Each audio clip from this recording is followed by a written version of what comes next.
you up, we'll go eat sushi, or we'll go downtown.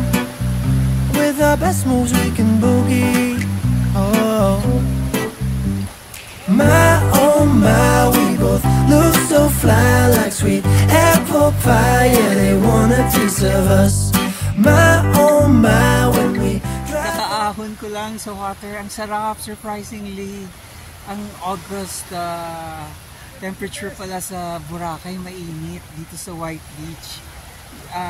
Nasabi ko yon kasi nung punta kami dito nung February, dito sa White Beach, ang lamig ng tubig. Pero dun sa Newport, dun mainit. Tingnan natin bukas, kasi bukas doon kami bandang Fairways, kung malamig naman yung tubig doon. Kasi gawa ng dito mainit. But I hope mainit din yung tubig doon sa Fairways and Blue Water. Ang sarap, matagal din akong nagbabad dyan sa water. Pero pa low tide na lang, pa low tide, kaya lumalayo na yung tubig from the shore. Syempre wala naman tayong bantay. Ano ba yan? Wallet? Ay, hindi akin yan. Wallet ba yan? Ay, Diyos ko, may Metrobank card pa. Sabi ka kasi no call. Grabe. Ang taong kasi no. Balik na. Yan.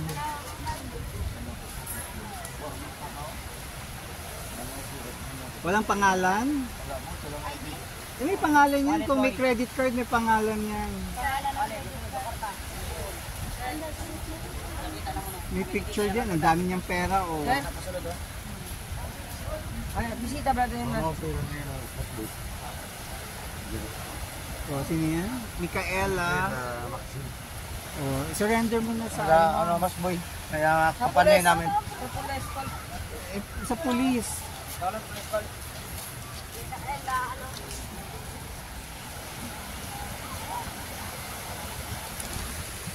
Nako, kung sino ka man, dami pa namang 1,000 peso dun sa pitaka mo. Yun. Anyway, bibili ako ng maiinom. Kakababa ko lang nung telephone, kausap ko yung lobby guard sa building na tinitirahan ko.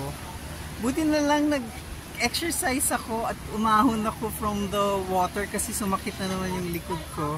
So kailangan kong mag-exercise for the back pain. Tapos biglang may narinig akong call. I don't usually receive calls. Hindi tayo ganun ka-busy. So pag angat ko, yung lobby guard, may package daw dumating. Pero nag-iwan naman ako ng authorization letter at saka ng card. Pero yung pinag-iwanan kong front desk officer, wala sa station niya. Yung lobby guard yung nandoon. Anyway, so mabuti na lang, umahon ako at nag-exercise ako at biglang naririnig ko dun sa Bagalia ko may nag-ring. So, yun, dinocument lang natin na it takes a village to run your life. Tapos sinundan ko ng tingin kung saan sila pupunta. Sabi ko, saan kaya yun? Pero I know kung saan sila pumasok na place. So tinignan ko, ay parang nawala naman. So nagdududa na. Pero mabuti na lang, pumunta ako dun sa police kasi sasabihin ko sana na kung na-surrender na yung pitakang nakita, tapos Micaela yung pangalan. Wala pa naman daw. Sabi ko, kung ako daw yun. Sabi ko, hindi, naka-witness lang ako, may nakapulot. Yun. Tapos maya-maya, dumating na yung mga boys, sinusurrender na nila sa police. Mabuti naman na sinurrender nila. For a while, kinakabahan ako kung anong magiging behavior, test ng behavior ng taong nakapulot. Kasi punong-puno pa naman ng pera yung pitaka. Yan. So, hanap tayo ng paglilipatan. Kaso parang mas ayoko lumipat dito. Kasi puno naman ng tao. Kanina malungkot ako doon. Pero ngayon puno naman ng tao. Ano bang gusto natin? Gusto ba natin maging introvert? Extrovert? O yung introvert ka pero nasa paligid ka ng maraming tao?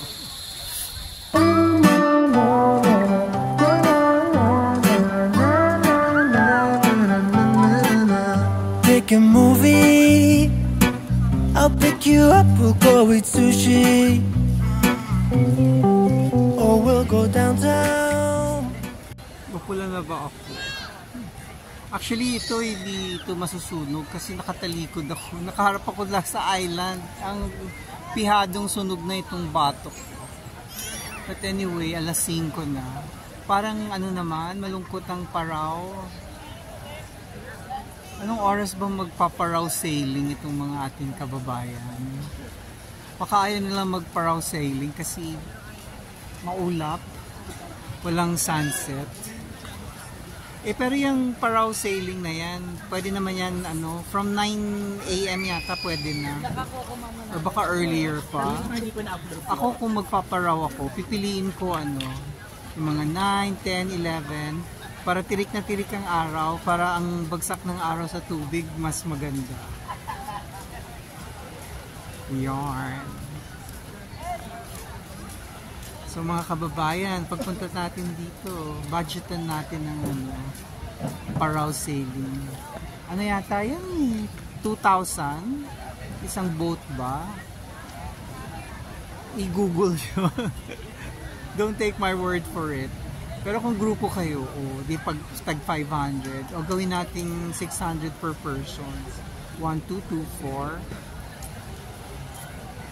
Pwede na. Ayan na, naglalayag na. Magsisimula na silang paraw sailing.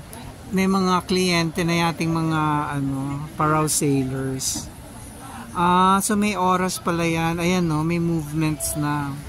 So yung pagpatak ng alas 5, tsaka na sila magpupuntahan sa mga bangka, sa mga paraw.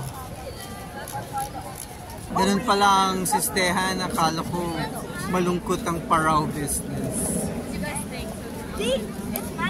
Pati ang Katiklan Airport busy. Mayat-mayat may nagla-landing, may nagti-take off. Pihado puno yung mga aeroplano na yan kasi long weekend. Friday ngayon. Ngayon holiday ngayon. So hindi na ngayon na sila pupunta ng Boracay. Tapos sa Monday ganun din, holiday. Kami kahapon pa kami nandito. So asahan natin mamayang gabi, bukas Sabado punong-puno ito. Busy ang island hopping. Pabalik na siguro ako sa Bulabog. Bibili lang ako ng ilang chichirya, ganyan. Tsaka bibili siguro ako ng 2-liter Coke. Marami yata yung 2-liter Coke. First time to eat. And finally, at Jasper's. So I ordered 1 rice and barbecue and Mountain Dew. Total 95 pesos. Tinawagan ko si TTT kasi mag-take out sana ako for yun. Pero nag-order na siya ng spaghetti dun sa level 2. Hindi na ako mag-order for yun. Tapos, ayaw ko na rin habulin yung level 2 kasi papawisan naman ako papunta doon. So, I'll enjoy Jasper. Anyway, hindi type ni TTT yung mga ganito ng gig. So, ako na lang. At saka kung pupunta sa dito, makaibang pakiramdam ni TTT.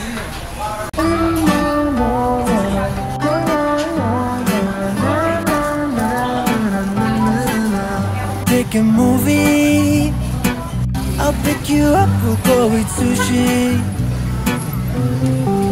or we'll go downtown. With our best moves we can boogie. Oh my, we both look so fly, like sweet apple pie. Yeah, they want a piece of us.